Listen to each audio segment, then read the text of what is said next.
Le problème, c'est que Macron arrive au bout de son deuxième mandat. Donc, normalement, il est censé dégager, on l'oublierait très vite. Parce que son bilan est le pire bilan de toute la Ve République, hein, je rappelle. C'est une catastrophe. Tous les signaux sont en rouge. Le problème, c'est qu'on voit dans les échanges Epstein que Macron aurait été prévu pour être maître de l'Europe, voire maître du monde. Et là où on se dit, bon, il y a un côté délirant, on se rappelle qu'il a obtenu le prix Charlemagne, ce qui est pas rien. Hein. Et surtout, on a quand même l'exemple de Zelensky, c'est qu'on sait très bien que si Macron, excusez-moi, qui est un psychopathe, veut rester au pouvoir parce qu'il y a pris goût et que l'Élysée c'est son jouet, d'ailleurs il se comporte comme un enfant avec un jouet, il a une solution, c'est d'abroger momentanément le processus démocratique par une situation de guerre. Et ça il y pense, c'est-à-dire de faire une Zelensky. Hein, je rappelle que Zelensky est toujours à la tête de l'Ukraine alors qu'il n'est plus président. Hein.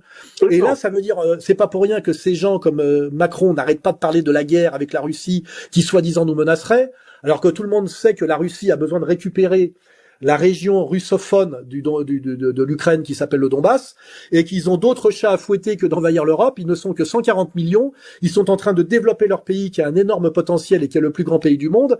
Et ils ne sont pourtant pas de temps à perdre et d'énergie à perdre à aller comment dirais-je, accompagner l'effondrement de l'Europe occidentale, qui est en train de façon de tomber toute seule. Hein, voilà.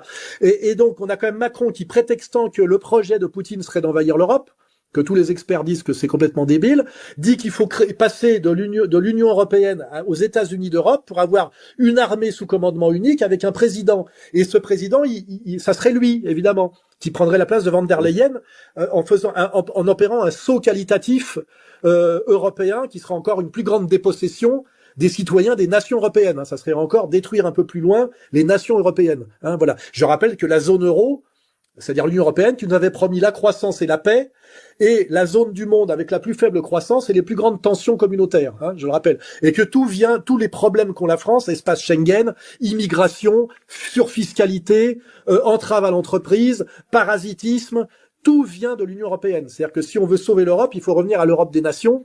Et d'ailleurs, Etali nous avait bien dit qu'ils avaient bien fait en sorte qu'il n'y avait pas de porte de sortie pour l'Union européenne, ce qui veut dire qu'elle ne peut être que révolutionnaire d'une certaine manière. Hein, c'est le vrai problème aujourd'hui, c'est que rien ne peut se passer par les voies, je dirais, traditionnelles de la négociation. On est dans un blocage terminal. Et donc, effectivement, quand je parle du dangereux Macron, c'est que Macron, qui est un psychopathe, qui a été mis au pouvoir par des forces obscures qui font beaucoup penser à Epstein, avec d'ailleurs le mot, je rappelle, qui revient en permanence dans tout ça, c'est ce mot magique qui s'appelle Rothschild, hein, voilà, qui signifie beaucoup de choses. Hein. Et ben Macron, s'il veut se maintenir au pouvoir, et c'est son rêve, il faut qu'il mette la France et donc l'Europe dans une situation de guerre face à la Russie, qui d'ailleurs est une situation de drôle de guerre, mais qui lui permettrait de se maintenir au pouvoir par un blocage des institutions. Voilà. Et je dis, on n'a pas forcément fini avec Macron, et le problème c'est que Macron, c'est la guerre, une fois de plus.